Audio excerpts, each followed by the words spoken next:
All right, good afternoon. Hello, how is everyone? Can you all hear me? Great. Good afternoon. My name is Chris Carbone, Director of the South Brunswick Public Library. I'd like to welcome you all to the Friends presentation of the lingering mystery of the Lindbergh kidnapping, a talk given by South Brunswick's very own Terry Antonovich. The Friends sponsor most of the events here at the library. We hope that you might consider becoming a member of the Friends for 2023 and help them continue their excellent support. We have membership forms right there on that table. Today's event is both in person and will be live streamed through the library's Facebook page to a home audience. So please be aware that there's a microphone and filming going on.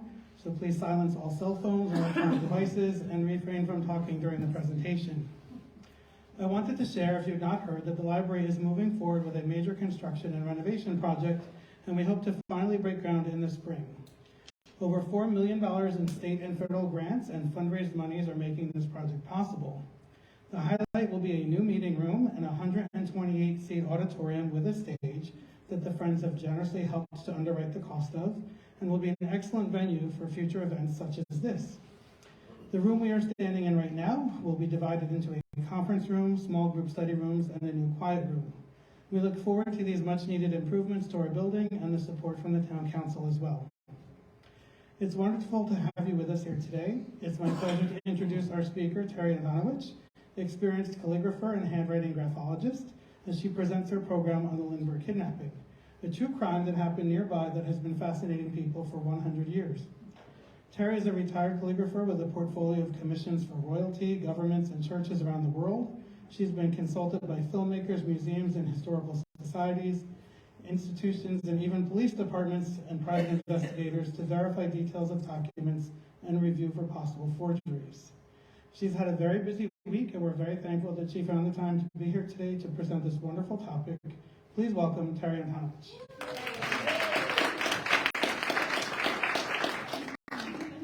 Thank you, Chris.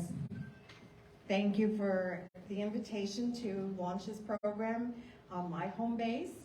Thank you to Friends, some of you who know me, and the audiences have more and more friends all the time. I've had 39 moves in the last 50 years, and the first place I always went when I went to a new town was the library. Next was to join Friends. I can't tell you what a significant source they are in keeping your hometown library with all the valuable resources and activities that are here. So thank you very much for having me. Thank you, Chris, for that wonderful, I know I gave you a lot of information, but it sounds different when you're hearing it from somebody else. All right, this is the lingering mystery. I want to be very, very careful. All the participants from this historical event are dead. They can't stand up and defend any accusations. I hope I weeded out almost all the red herrings. I really hope I sidestepped all the conspiracy theories. I can't tell you how many conspiracies. I gathered a lot of information. I've done something I hate to do. I put a lot of facts in some slides because you, as the audience, are going to vote to see if you think there's an alternative culprit in this situation. So pay attention. All right. Chris, next one. I'm Terry Alphabet. You can spell my name as S-M-I-T-H. Very easy to spell, right? It's A to Z, it's the alphabet. In kindergarten, I remember coming home one day and my father said, "How come you can't spell your last name?" "Well, they took the card away." "Well, what's all this?" And I said, "Well, my name began in A and ended in Z, so I took the whole alphabet and I mixed it up." So while I may not have always come up with accurate answers, I did come up with some creative ones. Okay? This is the crime of the century, and every century has something big. In the 1800s, we had Jack the Ripper. There is such a fascination there that there are ripperology clubs all around the world. I think most people would remember hearing about the Scopes trial or the Scopes monkey trial. That occurred 7 years before the kidnapping. The last century was notable for 2 trials of the century, but we won't go into O.J. Simpson. There are so many things that people feel have been left out, overlooked, conspiracies. How many people here can remember all the alternative ways that Kennedy was still living after he was shot? So conspiracies are really there.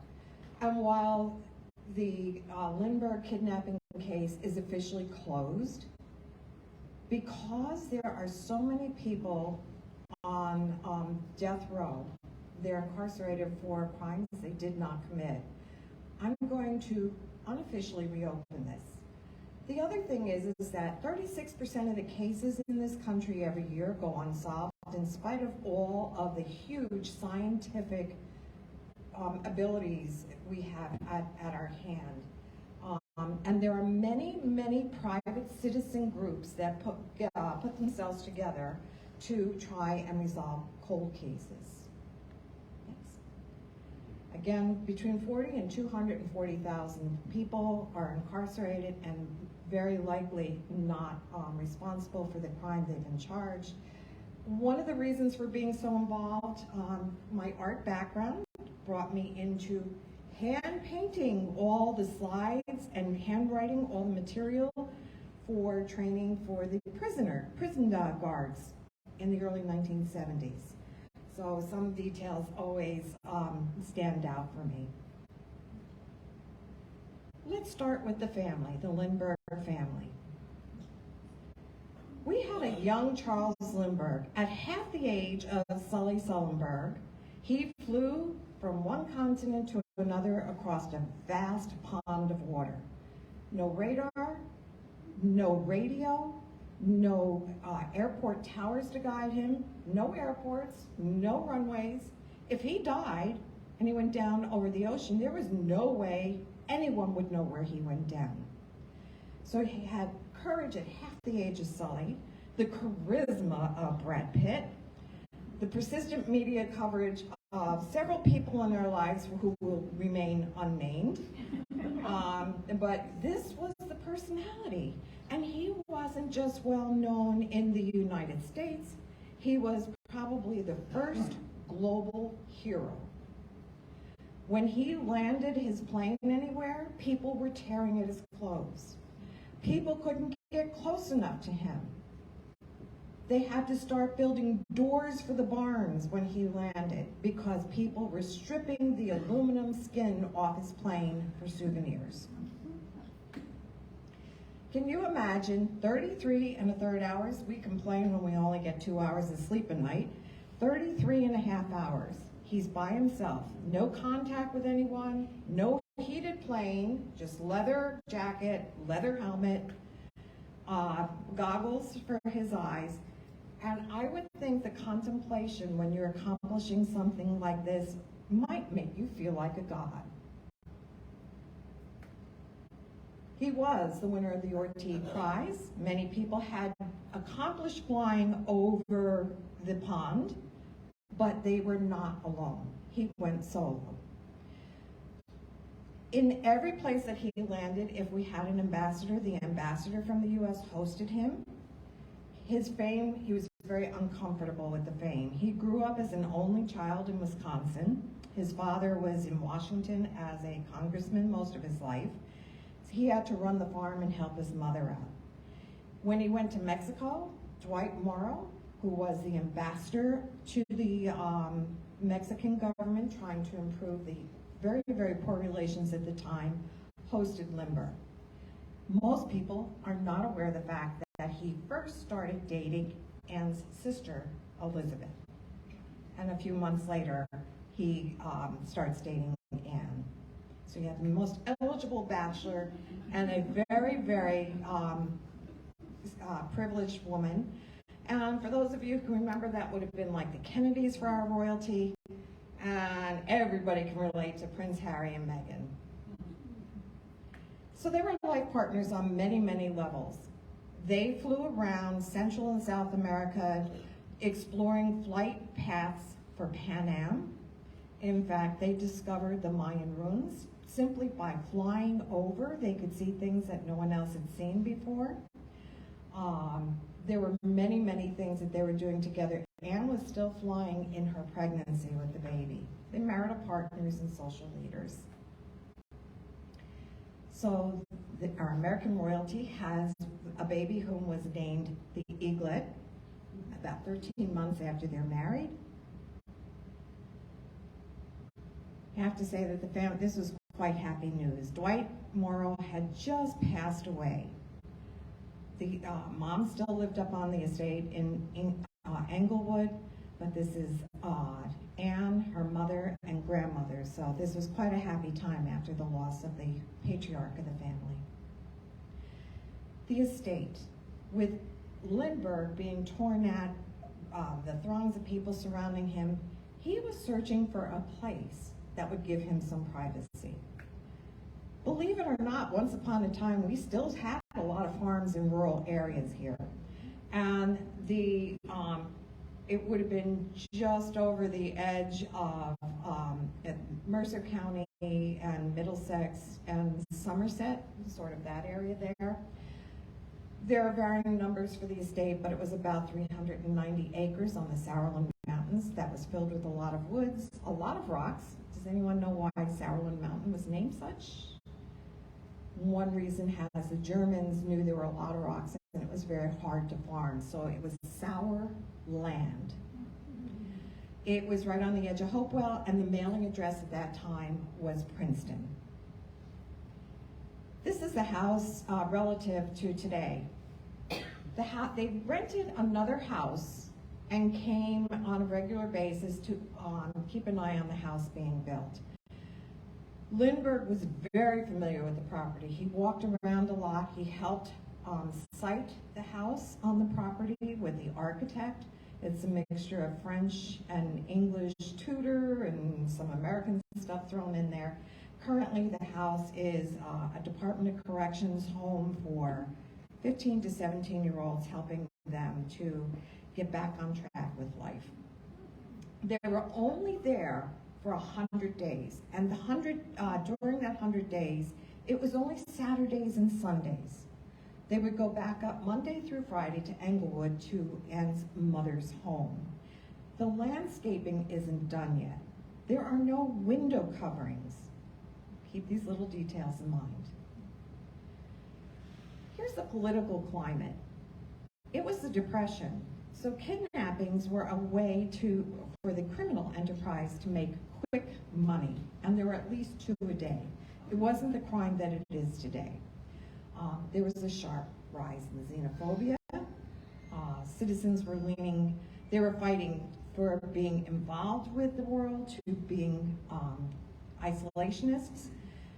White supremacists and social Darwinists were very, very prevalent, battling things out with their opposite groups, thus the Scopes monkey trial. There was a great fear of the degradation of the white race, and even though military historian made this quote at the end of World War II, he was born in the late 1890s, and I think he had it. Essentially, the quote is, the only thing that's bad for good men to do is to have inaction when there needs to be action. March 1st, 1932. This is the day of our event. It is cold. It is rainy. Remember, there is no landscaping, so there's lots of mud around. And as Mencken said, it was the biggest story since Resurrection. Let's set up the scene. Lindbergh loved having an audience. He was very torn between being with people and having his privacy. Very complicated person. He had a speaking engagement with the New York University Alum Club. There was a dinner he was supposed to go to. Loved speaking with people, loved having that adulation. He never showed up, never canceled. However, and here's some conflict here, especially if you read Scott Berg's book. He calls from the road and tells the staff to make sure the baby is in bed between 8:30 and 10 o'clock, and do not go into the room and coddle the baby. We don't want a spoiled baby. Anne was pregnant and due in a few more months with another baby, so I don't know if they were planning to make sure that one little child wasn't the focus of everything. When Lindbergh comes home, well, let's move to the next slide first.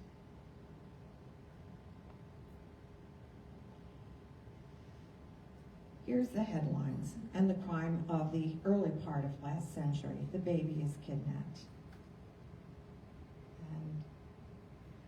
And here are some of the players. To the left, you have Charles Lindbergh. There's the baby, first birthday. There were no pictures of the baby past his first birthday when it came to any of the media for the kidnapping. To the top right is Dr. John F. Condon, also nicknamed Jassy. Going down to the right is Bruno Richard Hauptmann. He was known as Richard Hauptmann when he came to this country. To the very, very right is Violet Sharp. She was a maid in the Morrow household, and it was thought that she was dating someone that the family would not be very happy about. If you've been to Hopewell, to the community theater, there's been the play of Norman Schwarzkopf questioning, really pounding at the staff to find out what happened. She committed suicide. She couldn't handle the pressure. In the center is Norman Schwarzkopf, Colonel Norman, the father of Stormin Norman. He was the first leader of the state police, which was founded in 1922. He had been a store detective and got a political appointment to lead the state police. Now, if you think he was a little deficient just by being a store detective, during World War I, he demonstrated he was a very capable leader in taking on groups of people and following through and thinking out alternative solutions when they would get cornered out on the field.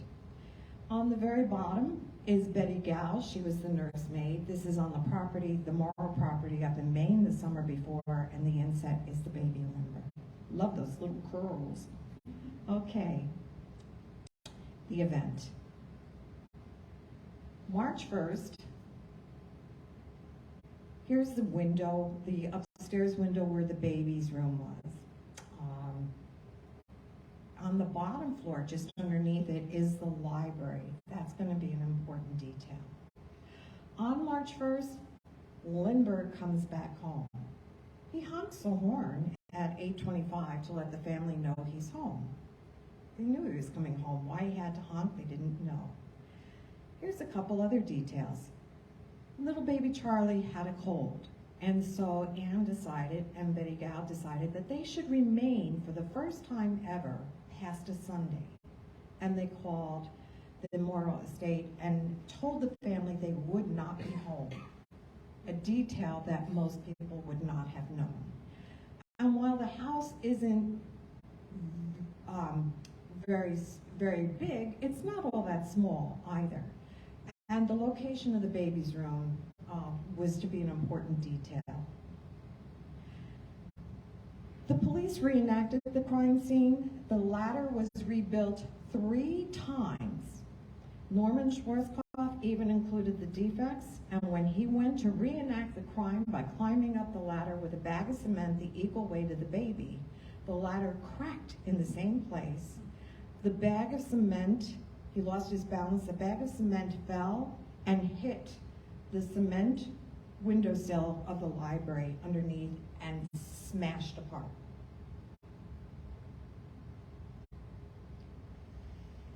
The ladder that was used is a great question as to whether Hauptmann built it, brought it, left it. Remember, there's a lot of construction that had just gone on around the house and was not complete. In fact, some of the crude ladders were stretched across the mud so that workers could step on the ladders without sinking into the mud. All right, the baby is now kidnapped. The FBI, which is only known as the Bureau of Investigation, sends up a team of people. Lindbergh turns them down. He shoves them out to his garage. He takes charge of the whole investigative squad. The kidnapping occurs, and the first note is that night. The second note follows the second day. Look at the windowsill.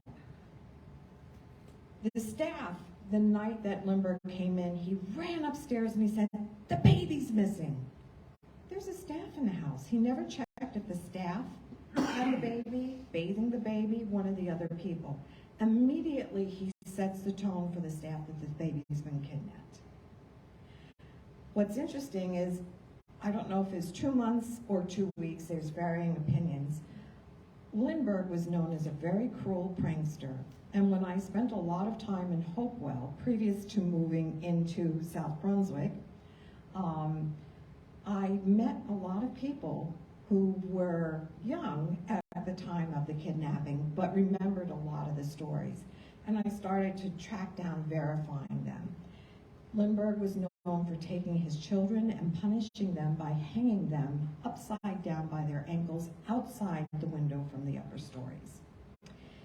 When a fellow airmail aviator was with him and won a contest, he decided to help with the celebration, and he spiked the drinks with, I think, aviation fuel, whatever it was poisonous. In only 2 weeks or 2 months, but a relatively short time before, Lindbergh decided to pull a prank on the staff. He put the baby in a closet and said, "The baby's been kidnapped." And they went for several hours looking around the house and the property for the baby before he said, "Fooled ya." Now remember, a lot of kidnappings are going on at this time, and only 3 months before the actual kidnapping of the baby, Elizabeth Morrow, the daughter and sister, had been threatened with kidnapping. He goes into the room. None of the servants or staff found that note. All of a sudden, Lindbergh goes in the room and says, "There's a kidnapping note." The window was open. Would you keep a kidnapping note on an open window? Nothing was written on the outside. He would not let anyone come in and touch the envelope, even though he sent a staff member downstairs for a knife. He called his lawyer first. Actually, he loaded his shotgun before he even went looking for the baby. And then he called his lawyer, Colonel Henry Breckenbridge, to apprise him. And it was a couple hours before he called the police. The police came, and an officer comes and opens up the envelope. And it does confirm the top image is a good example of one of the kidnapping notes. And you notice that I replicated a small part. The circles were on every single kidnapping note, and they each and every one match exactly. Here's a written sample with some of the requests for the money. Very, very German in syntax, certainly someone who didn't learn English as a first language. The second note is on the left here. You can see the misspellings there. And notice how, the J is even backwards. Notice how you could mail something and it didn't come back to you because the machine rejected the address. Anyway, on the next one. There were many early kidnapping theories. Lindbergh was thought or convinced the law enforcement that the kidnappers were professionals. Norman Schwarzkopf thought the kidnappers were local thugs. Lieutenant Keaton, who was the lead detective, thought it was an inside job. How would they know how to go to the baby's room without being heard? How would they know where or that the family was there, because they were never there during the weekdays? Lindbergh was never considered because he was a hero. He had such an iconic status. The mob is also considered. Also keep in mind that the butler and his wife stayed there during the weekdays, and they gave illegal tours of the house when the Lindberghs weren't there. Imagine capitalizing on something. Okay, we have a second kidnap note postmarked from Brooklyn, and the demand goes up to $70,000 from $50,000. The third kidnap note goes to Lindbergh's lawyer, Colonel Breckenridge, and saying that one of the go-betweens that were recommended were thoroughly denied by the kidnappers. There's during that third note, Dr. Condon writes a note to the Bronx Home News to the editor saying, I'll be the go-between and I will offer $1,000 of my own money. He just sort of pops up out of the Bronx. Everything's in central South Jersey, southwest. By the fourth note, the family agrees. The police don't object because actually the police didn't know what else to do. What made Jassy qualified to be a go-between? He didn't have any police training. He didn't have any psychology training. He was a 72-year-old retired principal who was used to inserting himself into things. Next one.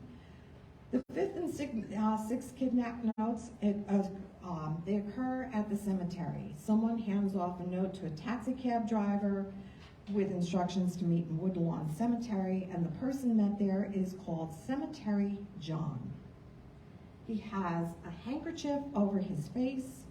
Everything else is pretty much disguised, so no one could really describe who he was. By the seventh kidnapping note, something that was interesting in the conversation there, the person who supposedly was Cemetery John indicated, will I go to fire if the baby is dead? But nothing was thought of that. Condon just said, we need proof that you have the baby.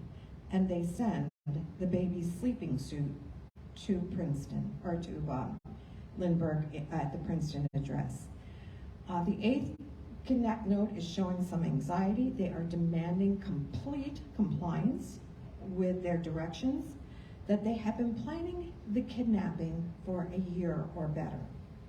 Had to be when, just after the baby was, shortly after the baby was born, if that was the case. Next one. There's a threat to increase the ransom. It never got that far. And mind you, $50,000 even then was not a lot according to the worth of Lindbergh. But by today's dollars, $50,000 would have been worth $1,100,000. We're getting to the end. By the 10 kidnapping note, they want the money the following night. The 11th, 12th, and 13th occur on the same day, April 2nd. The notes are found under the stone or a table in front of a greenhouse across from St. Raymond's Cemetery. Lindbergh refuses to have the police set up any kind of surveillance. He goes and he hangs back a bit to hear what's going on. And this last get-together, the second and last, the person is on the other side of a huge bush, so they don't even see them. They only hear him, and the money is handed over. They hand back a note.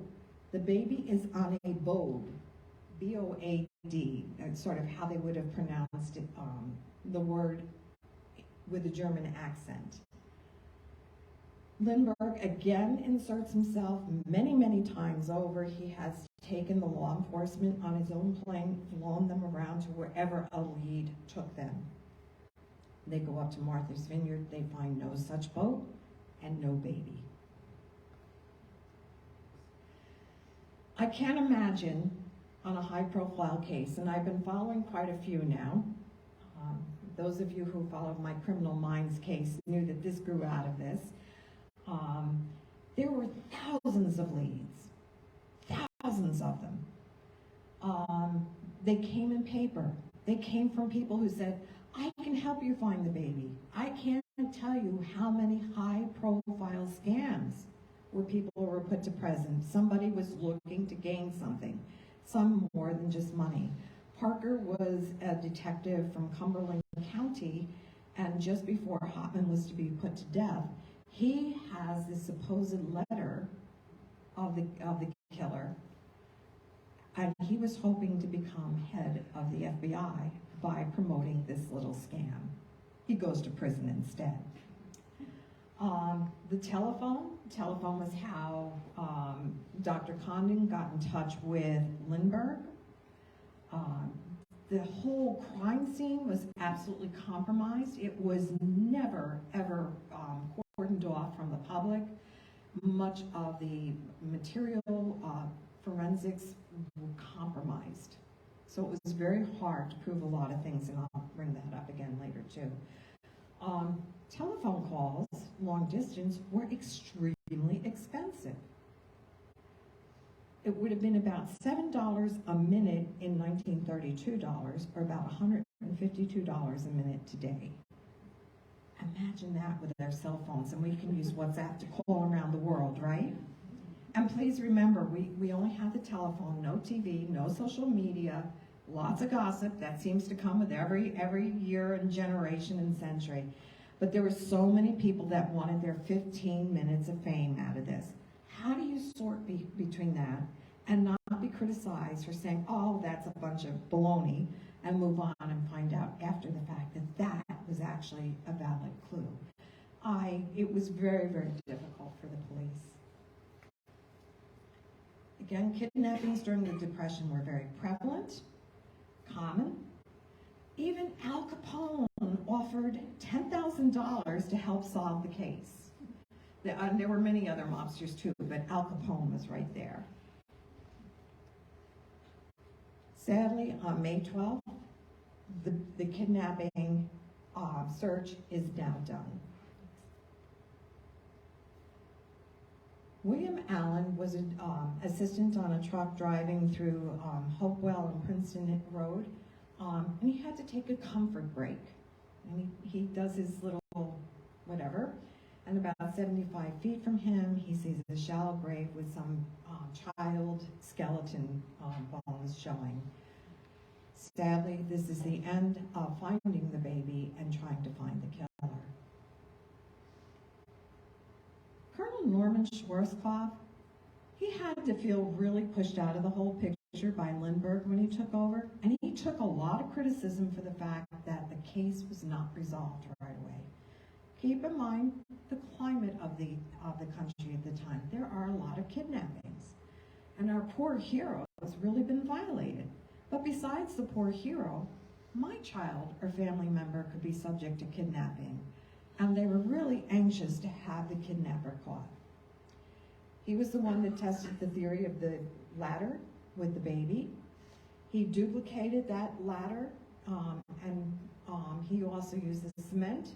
The ladder was cracked in the same places as the original ladder. Also want to tell you there were 400 sets of fingerprints on that ladder, and not one set was Hopman's. He brought in an expert, Mend, who was pioneering silver nitrate to bring out fingerprints on unusual surfaces. He brought him in.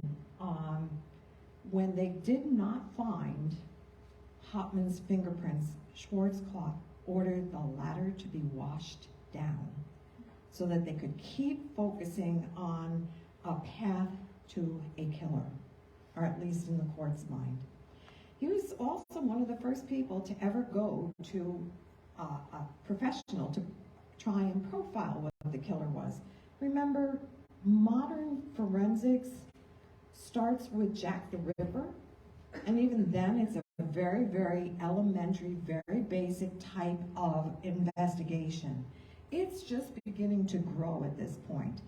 Anyone remember the minister and the choir singer? The killing up on DeMott Lane? That scene was thoroughly compromised 10 years before, and therefore they could not come to a conclusion as to the actual killers. This scene was thoroughly compromised. everyone, like the minister and the choir singer, they were stripping everything they could for souvenirs. Radio and newspaper reporters were hiring ambulances to drive up onto the property under the guise that they were there to help medically, and out would pop all these people in the middle of the crime investigation. He also hired Arthur Kohler. If my name can be mispronounced, I think I can be forgiven for pronouncing somebody else's once in a while. He came from the USDA. He was from the Forest Service Division. He went around and analyzed the wood, from the type of wood to the saw marks to the mills where it was cut, to try and determine where the wood from the ladder came from. Okay, next slide. We're out of clues for following people, so let's follow the money. Gold certificates were used for the ransom. Supposedly, Charles was so anxious to have that money go out to the kidnappers, he did not allow the Treasury people to write down all of the serial numbers. It was about to be discontinued because people were starting to hoard the gold certificates. They could be purchased for as little as $5, which is what a lot of people did, and they were trying to hoard them. They were especially at a cut rate price if it was used as hot money. That meant a money that came from a crime situation or crime scene. You wanted that money taken out of circulation for a long period of time, so you were willing to take a deep discount on someone buying it from you so that it could be buried for a long time. Something similar to laundering, but not quite the same. Gold certificates, and if I say gift certificates, I have a way of transposing words and ideas, so I hope you remember that I mean gold certificates. It did make tracking easier. The authorities made 250,000 booklets available and distributed them to banks, police, stores, any places of business, so that if they saw a GC show up, they could report it. First ones show up along the Lexington line, a few in Chicago, Minneapolis, and other areas of the country. President Franklin Delano Roosevelt, in order to help try and track down the killer, orders that the GCs are to be turned in by May 1st of 1933. Interesting, a few days before, J.J. Faulkner turns in about $2,980. The police go to investigate it. They find out there's no one at that address by that name. When it comes to the Q&A, if anyone wants to ask about Carl Giesler, his wife Jane Faulkner, who had lived at the other address 20 years before, and Isidore Friesch supposedly wrote the ransom notes. You can see where the Yorkville section is. I just wanted to give you an idea in relation to the rest. Next. The GC starts showing up in concentrated numbers in the Yorkville section. It's a German immigrant area. The attendant at the Lowe's Theater, Cecile Barr, remembers seeing a man who was average height and a big nose pay for tickets with a $10 gold certificate. In August, 10 months later, a gas attendant takes a gold certificate for payment for gas. Because he did not want to be accused of taking and hoarding gold certificates, he wrote the alphanumeric pattern down. Woman at the bank sees it, they track it down, and they find that it belongs to Hopman, who has a blue Dodge. He had a German accent. You don't see much of these anymore, do you? No, I only have about 100 left. Hopman was then put under observation investigated, and he was brought in September 19th of that year. A $20 gold certificate was found on him, and when the police went to his house, they found over 14,000 gold certificates. Some not part of the kidnapping, other notes were. So strictly on the gold certificates, because when the police handed the hand drawing of the person who was supposed to have kidnapped, the police directed every witness to conclude that it was Hopman in the drawing. Just for interest, notice the addresses. They're all the Bronx. Dr. Condon, Dr. Bruno Richard Hopman, Isidore Frisch, and the Greenhouse. The next picture shows the bakery, the location of where the bakery was, where Anna Hopman worked. Bruno was known to pick her up every night at the bakery. He often had dinner at the little cafe there, and he often washed dishes. Wow, what a great husband. The two cemeteries, the Woodlawn Cemetery was at Webster. That was the first meeting with John, Cemetery John. The second one was at Raymond Cemetery. And if you look at the back, we know it's not a picture from then because the Verrazano Bridge is in the back. And I remember watching that go up in the 60s. Okay, and again, the Yorkville section over to the right there. The next slide will show in relationship. It was up around here, Edgewater, Jersey over here, which is where the Morrow estate was. Next. To many people, getting Hopman in jail was a psychological relief. They felt they were now safe. Their families were safe, and our hero was vindicated. But was there a short-sightedness in the hurry to try and find someone? Now, the hurriedness goes along over a couple of years in getting there, but there was a collective sigh of relief, but was it a valid relief? Okay. Here's where I do put a lot of information into the slides. I'll try and highlight them to not overwhelm you. And I hope I don't. If you have some hints as to how I can handle the information better, I'll gladly take any good suggestions. There will be 4 suspects. I'll go through the facts. Some of them you know, some of it you may not have heard. The first one will be Bruno Richard Hopman.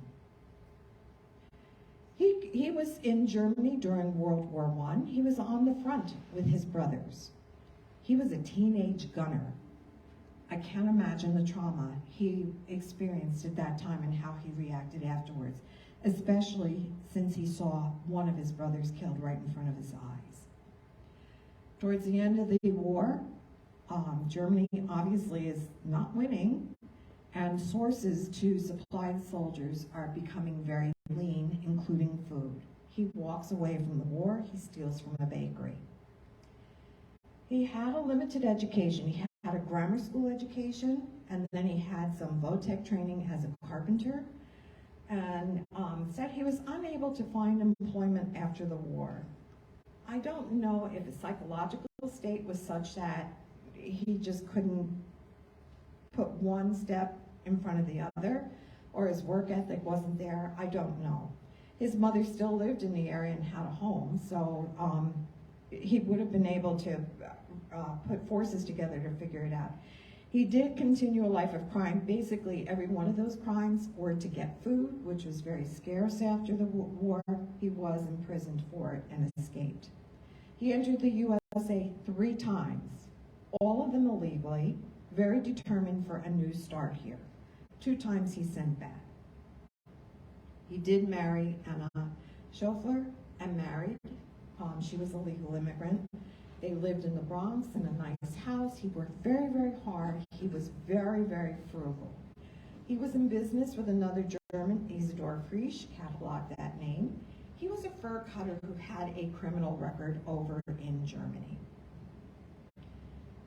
The wife's employers, which was Frederickson's bakery, and a customer, Louis Kiss, both sent signed documents that they were with Hopman the night of the kidnapping and the night the second note was written, the ransom note. The second night, his friend Hans Kloppenberg, they used to get together the first Saturday of every month to do German music.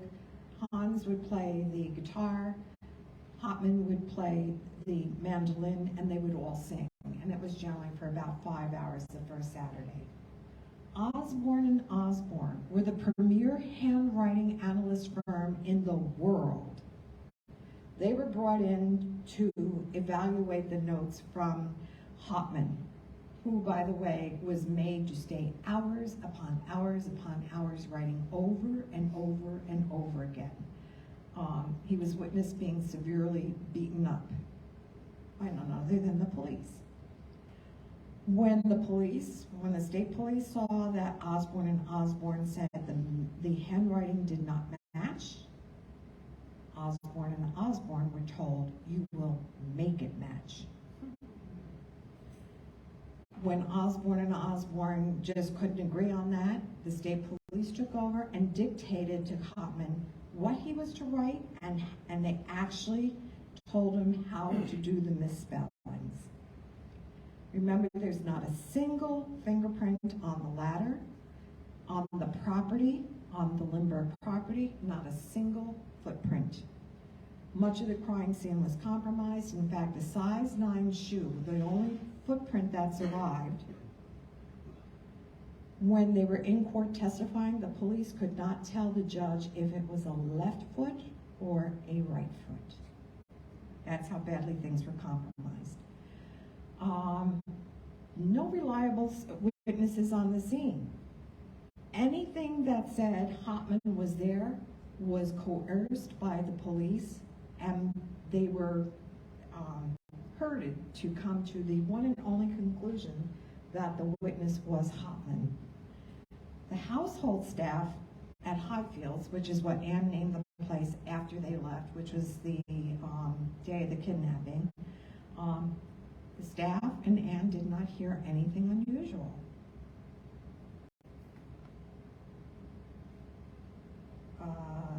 The witnesses, I said, were pointed out only afterwards. The one witness that was very clear about what he saw signed a document. The prosecutor withheld that from the defense, and he was never called to trial. Dr. Condens claimed the man was Swedish or Scandinavian right after he met him the first time. But 2 years later, when they're making a recording and they're doing depositions for court, all of a sudden he becomes German, and they're making a phonograph. Remember those wax cylinders for medicine? He makes it, and it's a German accent, and he really hams it up on the phonograph.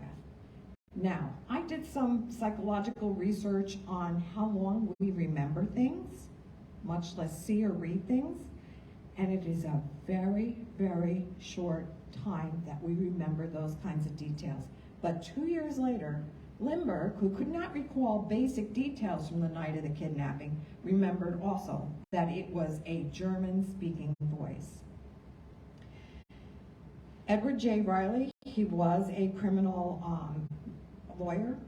He had several cases in New York. He comes over to Jersey. He only saw Hopman a couple of times for less than 40 minutes. Lindbergh was not allowed a translator. For someone whose second language as an adult was English, and when I read through some of the trial transcripts, my limited amount of German and matching the words, I could see where he would misunderstand questions to him on the stand.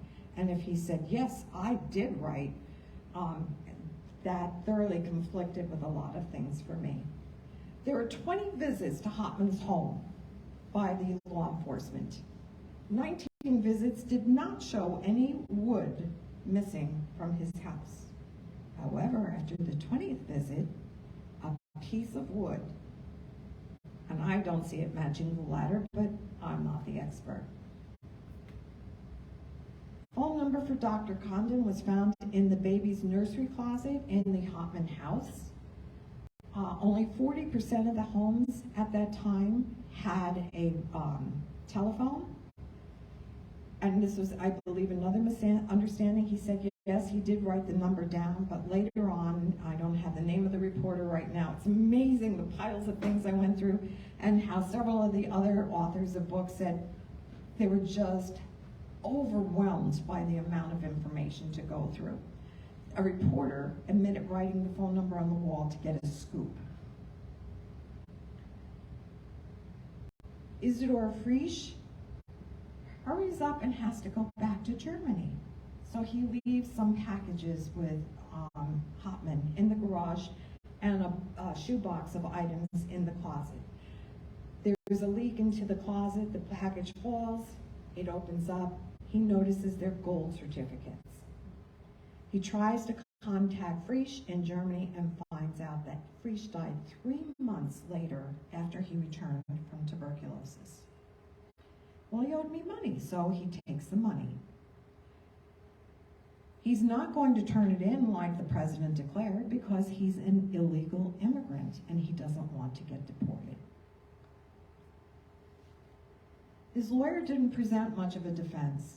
The Bronx DA, Samuel Foley, asked many leading questions when they were doing the court information to bring him, extradite him back to Jersey. When Judge Trenchard made a comment saying, "Now do you believe that?" He's referring to a comment that is really indicating that Hopman is guilty. Riley should have stood up and said, "I declare a mistrial." He never did. There was an orphanage nearby the Lindbergh estate, and at one point they bring in experts to prove that the baby, it was never clear, the baby was cremated very quickly. The next day, in fact, after it was found. So the prosecution wants to clarify that it wasn't a baby's body from a nearby orphanage. And Riley stood up and said, "That's the Lindbergh baby's body." Who's he defending? His co-counsel was so upset he walked out. He later started a fund for appeals for Lindbergh. The Hopmans had no money for defense. I'm not sure that we had public defenders that would be there for them then. But the Randolph-Hearst papers, realizing this would be a great opportunity to boost their newspaper circulation, pays for the defense. And in spite of paying for it, Riley did not bring in any credible witnesses, or that information was withheld from the defense. And on top of that, to add injury to injury, Riley goes back to Anna and wants to charge her $25,000 after the trial is over. Prosecutor, of course, withheld key evidence. I mentioned a couple of those things. The chain of custody, we've all seen on the different crime shows that in court, how is this handled? Who is this your signature on the item? Perry Mason and the chief investigator, I forget his name. Yes, that's my initials on that tag to the item. Chain of custody was very poorly done and could not be verified throughout court. Next. The prosecutor and Governor Hoffman, who was our governor at the time, offered to take the death penalty off the table if Lindbergh would confess to the crime. Pardon? Thank you. I'm ahead too many steps in my mind. He never, ever caved to that request. The Evening Journal offered $90,000 for the same thing, and he wouldn't. Governor Hoffman was very concerned that it was not a fair trial. He, in fact, had very unkind words for the police investigation of how poorly it was handled and taken over by Lindbergh. It's interesting that after he died, there were 23,000 papers from the trial and over 34,000 FBI papers in his garage in South Amboy. There is, in fact, there's a beautiful display of Lindbergh stories at the front of the door here, and one of them is by the author who we'll mention later. Egbert Rosencrantz filed an appeal. He charged 143 alleged errors in the trial. Are there any lawyers or judges here or in the audience? That's an awful lot.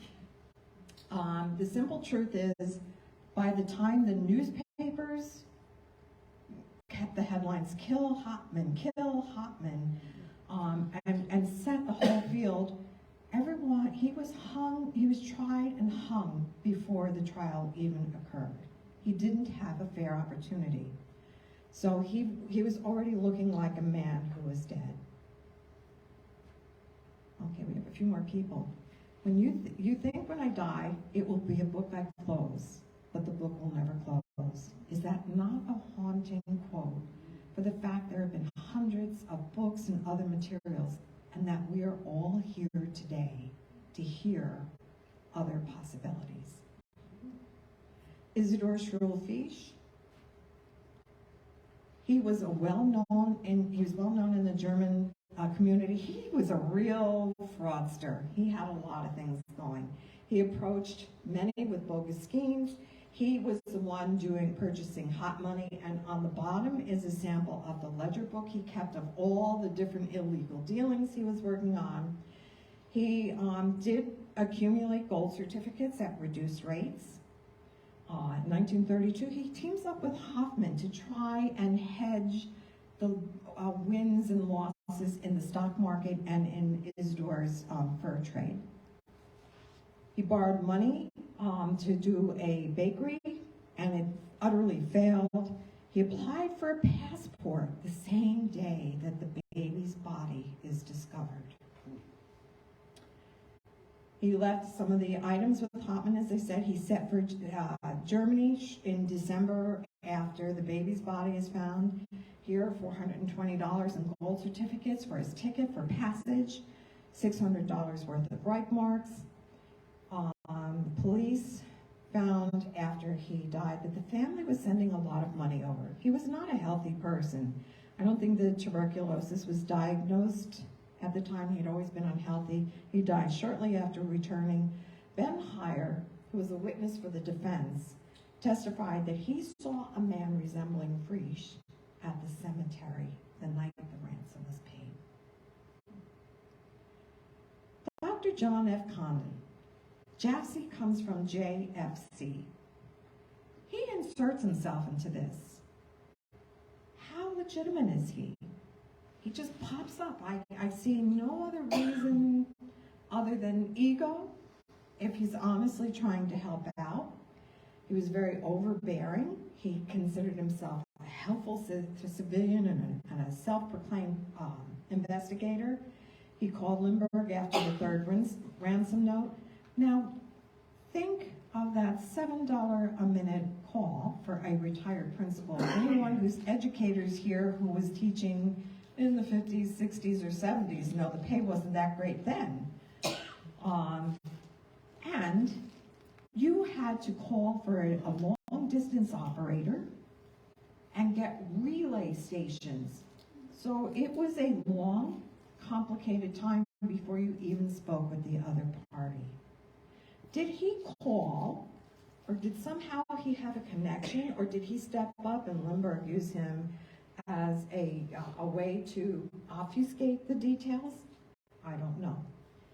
Anyway, all his communications are done through the paper with his Jassy signature. When people came up to the supposed taxicab drivers, one of them being Joseph Perron, no one could describe those mystery people that showed up with directly ransom notes and what to do to get to the cemeteries. Next. You never saw the faces of the persons. Remember First Cemetery John meeting? There's a handkerchief over the face, or some kind of kerchief over the face. The second one is through bushes. Lindbergh is standing to the side. No police were allowed. They relied on their memory of hearing voices. He did help with negotiating the money down. He could not identify Hopman in a police lineup. It was only again after the police steered him to the picture.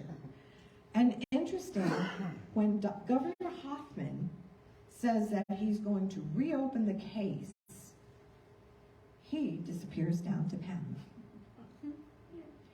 When he comes back, he goes on a long speaking circuit. He exaggerates. He's having fun with all the adulation. He even writes a magazine series, Jesse Tells All. Was our American hero the hero? Was he a suspect? Was it an accident that he was too embarrassed to talk about? Lieutenant Keaton felt it was an inside job. And given that he was such a hero, nobody dared approach the fact that he might be a suspect in this. He was the practical jokester that we mentioned. The first weekend that the Lindberghs are staying at Highfields without anyone else knowing, he never missed an opportunity for an audience.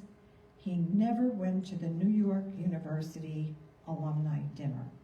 Never showed up, never called. He called from the road to inspect, I'm repeating this, but he did instruct the staff to put the baby to bed early, not be in the room.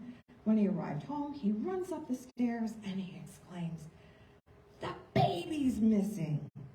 And before anyone has a chance to look around, he's loading up a shotgun. He declared the envelope by the open window in the baby's room to be a kidnapping note.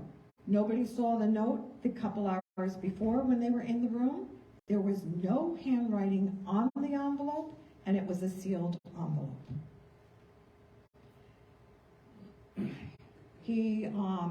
The first note was probably written in a hurry and under duress in what we would call disguised handwriting. And I'm bringing the handwriting in because that's my background that I like to bring here. He rejected help from everyone, particularly the FBI. Anyone who had bloodhounds to help out. People at Princeton University were willing to put a search group together to help out. He turned it all down. Wagush, the family dog. Anybody have a terrier type of breed here? You all know that nothing goes by without them.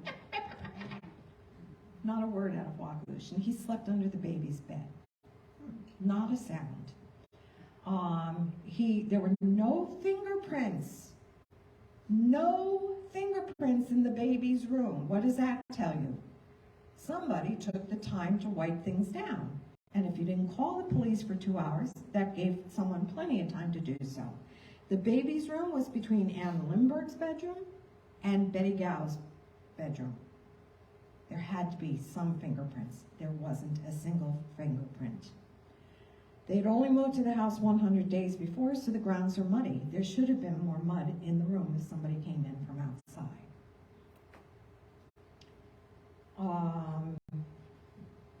The Lindberghs were eugenists.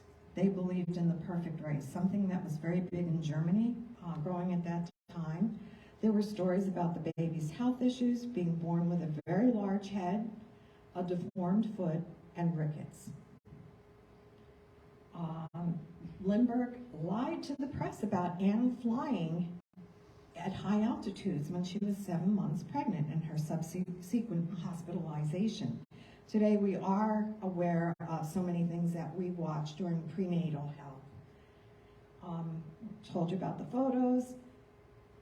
Lindbergh inserted himself into every part of the investigation. If he did take the baby down the ladder and he was playing a prank, and the baby fell, I could see that it might have been very, very difficult for him to come clean as the world's hero. He was familiar with the property. He spent a lot of time walking around before, during, and after the house was built, so it would have been very easy for him to find a place to hide the baby. There are varying numbers about how far what distance the baby was from the house, but it is noted that you could see the lights from the house from from where the baby was buried. Lindbergh was good at keeping secrets. Do you know he had 3 mistresses in Germany? You want to know something even more confounding? He was having an affair with 2 sisters, and the 2 sisters did not know that they were having an affair with the same person. He was a very good secret keeper.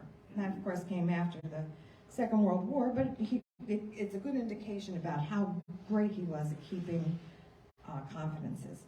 During the trial, in the very beginning, he sat at the prosecution table, which would have certainly given the jury the idea that there was a big belief that the person on trial was guilty. He also carried a gun and a shoulder holster into court, although the court was such a circus. He did tell Anne to be ready to go on 24 hours notice the day that Governor Hoffman said he was going to reopen the case. And they do secret out of the country on a private freighter under the guise that they needed privacy for the new baby and Anne. He refused to allow the Treasury Department to record the serial numbers, all of the serial. Here's some handwriting samples. The top left is Hoffman, the ransom note. Here's a table brace that an archivist at the New Jersey Trenton Museum in 2003 discovered matched the holes exactly. I didn't find a better picture till just before now, and Chris, who's so kindly doing my slides for me, he had my PowerPoint already, so I couldn't edit it at the last minute here. The top right is Frisch's handwriting. Underneath that is Lindbergh's, and to the right is Dr. Condon's. They all have a right slant, but when you're trying to do something criminal, are you going to do your best handwriting? The next slide shows the table. It's a piece of wood where the table brace was for the leg. Somebody bought the table in 1948. It eventually made it to the museum, and as I said, it wasn't until 2003 that an archivist laid the paper over the holes and realized that that's why and how the holes were all consistent. There were 8 different handwriting experts. As I said, Osborne and Osborne now goes to trial and says that it is Hoffman's writing. I am not going to give an opinion on that because I am not seeing it firsthand. I'm only seeing copies and maybe of those copies. Here was the qualification of some of them. There are actually 16 handwriting experts lined up to go to court. Here's the courtroom. No cameras, no radio was allowed, but many people crashed. In fact, somebody bribed an officer of the court to put recording equipment under the jury seats, which was agreed upon not to be released until after the trial, but it was. Remember, there's no air conditioning. So when this trial is going on, there's just the windows being open and a lot of "He's guilty!" being yelled out the window. Lindbergh testifies early, and a photographer runs up and takes a picture of him, even though it's forbidden. You can see where the jury box is, where the witness stand is, where the state's attorneys and Lindbergh was sitting with them at the beginning of the trial, but then with the attendants and witnesses, he sat with his wife afterwards. Okay. Here he is on the stand with the illegal photo. Here's the famous courthouse. It was a circus. Anyone who was famous wanted to be there. There were no less than a couple dozen newspapers there present, radio stations. The hotel across the street is where the jury was sequestered. Get this for sequestering. In the dining room, there was only a blanket put across the dining room to separate them from the public, the reporters, and the jury, so they could hear everything going on. There was a radio station that rented a room on the second floor, and of course windows are open and many things were heard, so they were truly not sequestered. There were many other theories. Was Betty Gow responsible simply because she had charge of the baby? Was Elizabeth Morrow Ann's sister? Was she unhappy that Lindbergh dumped her for a sister? Violet Sharp, as we had already mentioned, they were all eventually ruled out. Time is a blessing and a curse. It allows us to find more things that are revealed, and some things fade memory-wise, or get lost, or get reinterpreted in a way that did not meet the original intentions. So as we go on longer, please remember that all the people involved here are gone and can't stand up for themselves. That's why I want to be very careful I'm not raising conspiracies. Hopman was convicted only on circumstantial evidence that was carefully crafted to point to him as the guilty person. The other evidence that I provided, some of it is certainly circumstantial. All of it is compelling, certainly very intricate and frustrating even today, persistent, and it still leaves us with a lot of mysteries. So, you get a chance to vote now. We're going to do this the old-fashioned way. You know how to raise your hands? Who still thinks it's Bruno Hopman? For the audience on Facebook, that is a 0, I think. Anyone? 0. Who thinks it might have been Isidore Frisch, his business partner? He had gold. He passed on gold.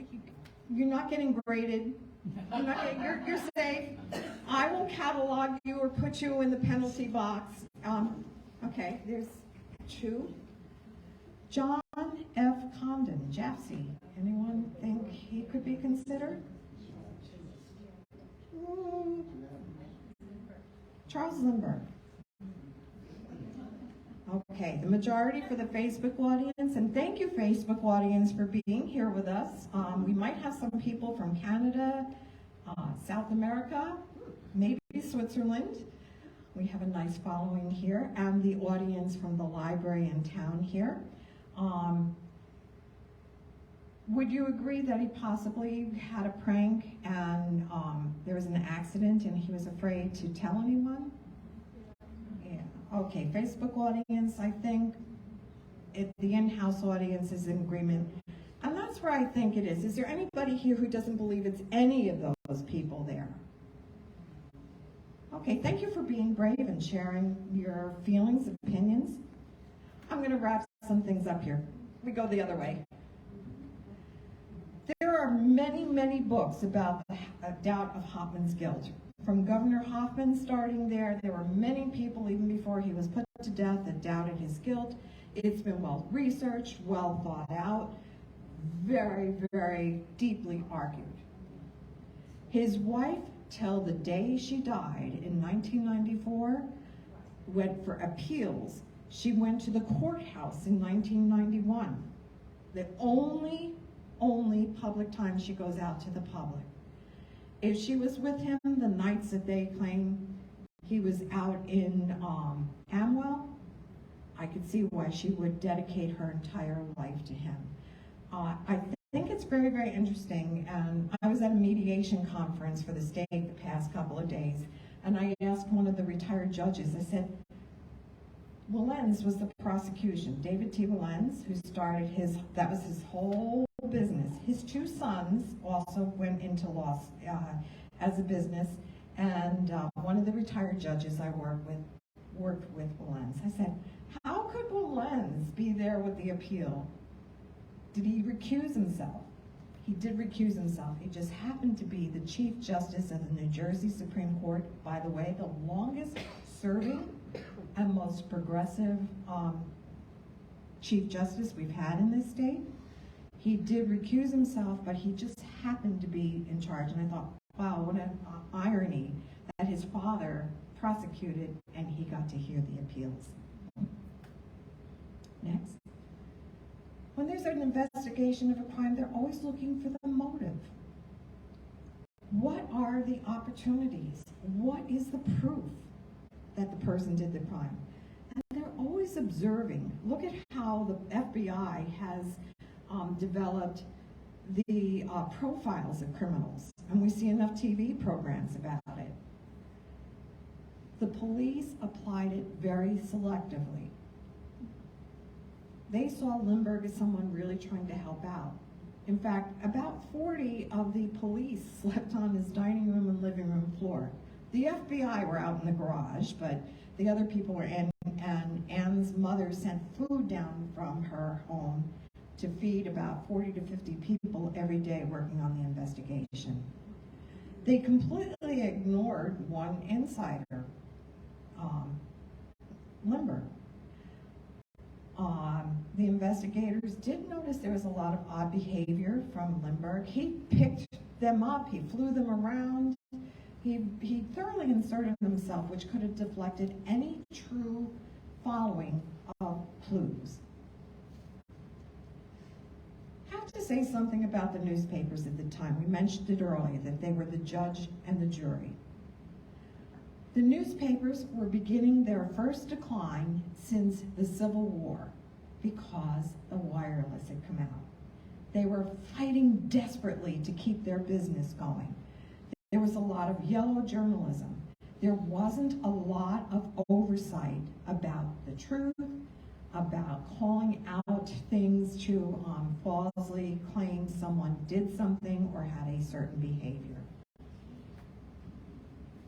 There's arguments for Lindbergh's guilt, if only by an accident and cover-up. He probably could have gotten an indictment for his behavior, but because of the hero status, even today, he probably would never be convicted. Noel Bain, there is a book out in front in our library. He went through Governor Hoffman's papers and he put an account together about an inside, somebody from the inside, a close relative, that may have caused the death, and the cover-up was orchestrated by Lindbergh. These books are really well written. Ben Lupica was the person who the court kept away from the trial. He noticed a car with New Jersey license plates. They didn't want him because the license plate they wanted to see was a blue Dodge with New York plates. No one contacted him until years. I think Luca was in upstate New York in the 60s at the time when Algren and Monnier, they were a criminal prosecutor and a criminal detective, and they thoroughly researched and came up with their conclusions that of the case. And I won't give away all the details because you should have fun reading too. Thousands of books, hundreds of newsreels, stories, documentaries, TV shows about Lindbergh kidnapping. And again, our local theater has had the case of Schwarzkopf with Violet Sharp. Pardon? I saw that play. Oh, you did too? Okay, that was really intense, wasn't it? There were good things that came out of it. Previous to the Lindbergh kidnapping, the kidnap law was a very minor crime. The crime becomes a federal crime. Any kidnapping that goes across state lines is now a federal crime. It was enacted on what would have been Baby Lindbergh's second birthday. Cameras and radio were forbidden by Judge Trenchberg in the trial, but they managed to get in anyway. As a result, there were laws that were enacted that prevented people from bringing cameras and any kind of recording equipment in, and that gives rise to the court artist. That worked for almost 4 decades. There were some states that started to allow recordings in.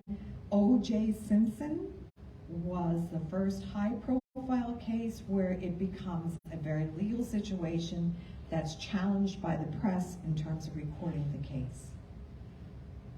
Charles Augustus Lindbergh was a very, very complicated person. Very complicated. He's a loner, which allows him to become the great aviator that he's known for. Military. He writes a book and then he becomes a Pulitzer Prize winner. He is the forerunner of the artificial heart. He had a family member that became very ill. He teamed up with a French physician, and they make a glass heart to help the family member live longer. That's the beginning of the artificial heart. He teamed up with other people in pioneer rocket science. He advances a lot so that our NASA benefited a lot from what he learned. But he was also a eugenist. He was a Nazi sympathizer and an anti-Semite. None of us is a one-dimensional person. There are many dimensions. When we look at a hero and do hero worship, we tend to see only selected images. Let's keep in mind that this was a flawed human. We'll have a question and answer period. I'd love to hear why your thinking came about. I want to thank you for the pleasure of your time. You've been an amazing audience. And Facebook, I can't see you, but thank you for being there. Thank you, everyone, and thank you again to Chris. My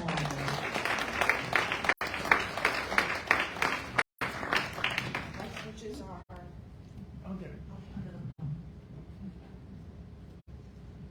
Lots of little gadgets here. All right, I'm open to questions. One in back first. Did they ever find any connection between Frisch and Lindbergh? Because it seems to me, I had read a book maybe 100 years ago called Kidnapping, the story of the Lindbergh case. It was like 1,000 pages, and they did mention the baby had some, physical deformities, and Lindbergh was, with the perfect white baby, But I was wondering if there's any connection. Did you ever see anything between Frisch and Lindbergh? The possibilities on some of the GCs in Hotman's hands were from the kidnapping. There was somebody, Ben Heyer, who said he witnessed someone very similar to Isidore Frisch climbing over the cemetery wall. In 1966, there's a man, Collier, who states that his wife and Isidore Frisch wrote a lot of the ransom notes, or they wrote all the ransom notes. He died in 1966 in Summit, but it seems once the case was over, it's just a lot of ideas that come up, but nothing conclusive. It was interesting that as late as Governor Florio, who could have given a reprieve to Anna Hotman, he wouldn't do it because who was the Massachusetts governor who ran for president? He gave a reprieve. I think it was somebody before then. He gave a reprieve to somebody and he lost the following election. So he didn't want to lose his. He didn't want to lose his political status. He didn't lay low and do nothing and not tick too many people off. So there are some things, but no conclusive. I had a question here first, and then I'll come to you, and then to you. Yeah, you said there was an appeal, but I noticed he was executed pretty quickly after. I mean, for these days, they wait 20 years before they execute someone. Right. But that appeal didn't do anything, then, did it? Or It didn't, but remember, police investigation work, in spite of the compromised quality here, things went quicker. We didn't have so many delays and appeals, but it's because of this situation that we now have appeals that go on forever and ever. And the fact that you saw the number between 40,000 and 240,000 people may be in prison and they did not commit a crime. So I think we err more on the side of doubt, particularly if today we have almost everything being videoed. And unless we can document it visually, we are a little bit more cautious as a result of this situation. How long did it take for Lindbergh's wife to divorce him? She didn't. She never divorced him. She never She knew. didn't. No. No, but he then went to live in Europe. No. Lindbergh sort of traveled around. He only collected one paycheck in his whole life. He had so much money come in afterwards. He was flying around under business, and when he went to Germany to visit the three women, it was under the pretenses of business. In fact, he would telex home or send telegram, thank you, and he'd say delayed, and the kids would go, yay, hope he doesn't come home too soon. They were happy for him to be gone. The three women, Lindbergh used a different name so that the children would not identify with him as the flyer. The children all agreed not to expose anything until Lindbergh and their mothers were dead. Interesting, in 2003, the surviving Lindbergh children went to court to get all remaining DNA samples removed from the museum so that the German children could not do any testing. And it's been proven they still are. Why do you think, or what was the reason given that the baby was cremated and also so quickly? I'm going to see it from 2 points of view, and that I think is a very valid question.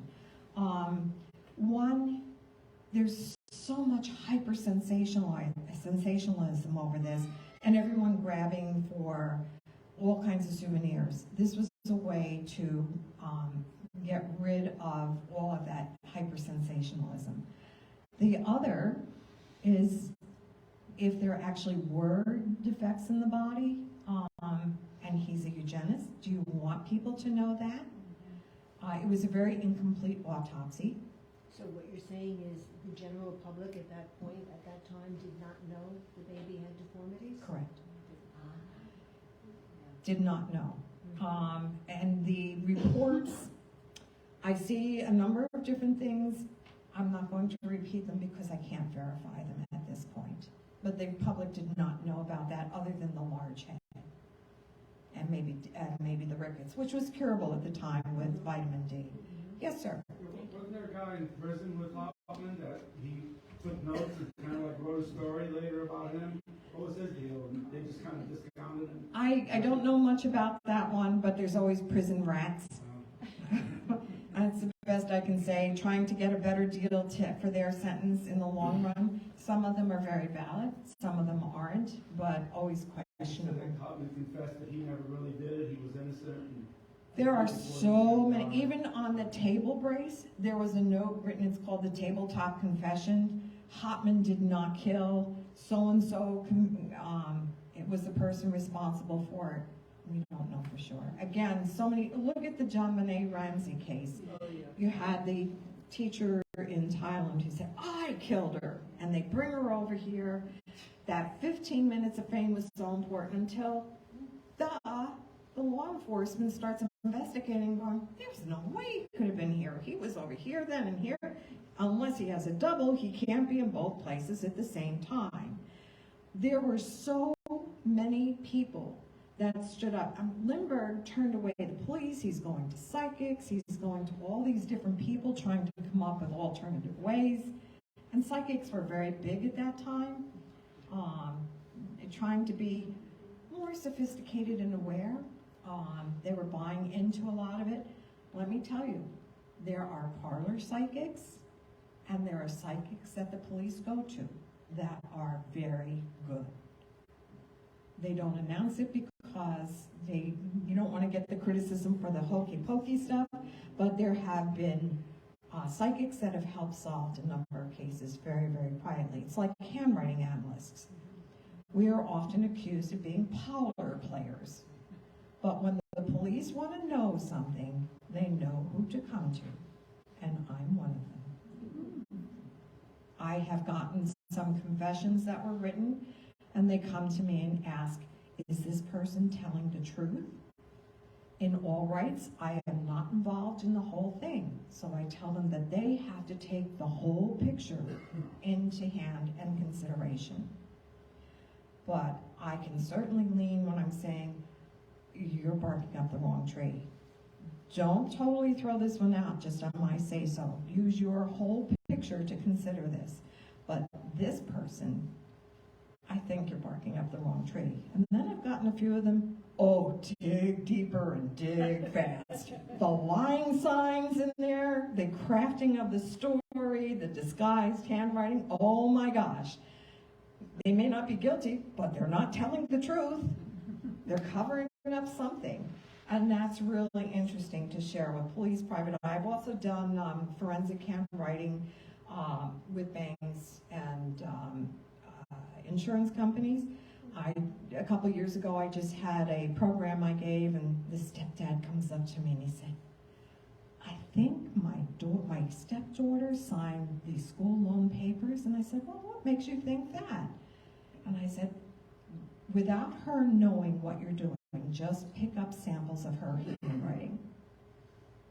I'm going to have you sit in front of me, and I want you to bring some older samples of your handwriting. So if you're trying to disguise, I'm going to know. We cleared it up. The stepdaughter got charged for the loans. There was a case out in Chicago. I lived out there for 14 years. Some of my 39 moves. Business partner forged the name of the owner on all loans and then took off. All of a sudden, this man is getting all the dunning notices for payments due. Handwriting isn't like his. He knows nothing about it. Sadly, they got in touch with me too late. He lost the business, but he didn't have to pay back the loans. So if you're in need of a handwriting person to help you out, do it sooner rather than later. It might save you a little grief. Anybody has to leave. I want to respect your time, but if it's okay with Chris, we have a few more minutes before the library closes. If you have questions, I'll be happy to answer. Any more questions? I just thought I'd add, I don't, this is a question. I believe that Lindbergh and his wife acquired property in Maui toward the end of their life. They did. Very isolated. Very Very isolated. isolated. In fact, he was Very hard to get to. diagnosed with cancer, and he was buried out there. Anne comes back, I think it was New Hampshire where she died. I have to say, you mentioned divorce. They started leading some pretty separate lives after a while. A Gift by the Sea is written where she decides to take some time away from everything and establish her own voice and self.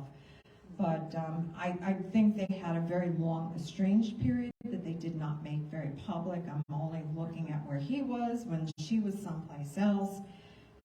It could have been under the guise, he could have easily put it under the guise of business and development, and nobody would have been the wiser. So, but he died in Hawaii. He was buried there. A very, very simple plaque. Again, being a complicated person, towards the end of his life, about the 60s, he realizes that the environment has been so impacted from planes and rapid movement around the world. And he works with groups like the World Wildlife Fund. He said, when I first started flying, the skies could be black with ducks and geese. And now the skies were not so black from animals flying in the sky. So he was very aware of the impact that the changes he helped promote were having on the environment, and turned around to try and make people aware of that and improve the situation. Do you think she knew about his feelings about his son, like not being up to par, intellectually? Because they say the little boy he wasn't reaching the milestones like a normal child. That made him very upset. But I don't know, did she suspect? There were a good number of professors who did research and aligned their universities. The archives show the information. There's a professor at Widener University who thought that Hopman might have been contacted. Never mind, That's 78.8 miles from the estate. The roads weren't that good. The George Washington Bridge just opened up with a 50-cent toll. Salaries were $1,300 at that time, and the federal guaranteed wage was 25 cents an hour. So you're not going to go running all around unless you saved up money. Although Hotman did buy a car, and because he could not go back to Germany with his wife when she went back for visits, they traveled around the country and visited some family. So there wasn't a lot of money to do the extras. And I'm sorry, I sidetracked that. You're That's okay. okay. Whether Yeah, she- no, we don't know. I don't know. Yeah. I don't know, and I don't want to hazard a guess on that. Chris? Just a comment, my step-grandmother was actually neighbors with the Hotmans in the Bronx and knew them before she came here to South Brunswick. Wow. And in the 70s and 80s, she used to always tell us that they adamantly said they had nothing to do with it, and she completely believed them. Yeah, it was, I don't, he has no connection to the area over in Jersey. And traveling 78.8 miles in a day, you didn't do that on average. Chris, can I say anything? Or do you prefer I stay quiet? Okay.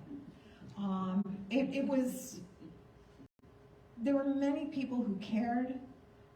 The leadership there was totally misdirected by Lindbergh, whether it was because of his hero status, he wanted to be effective and find something, or he was trying to obfuscate the situation. I'm not quite sure. I can't say that for sure. But you can look at it from 2 points of view there. Anything else? You've been an amazing audience. Thank you for sharing a Sunday afternoon with me. It's been a pleasure. Thank you, Chris. If you wanted some photos, I'll do my little costume thing.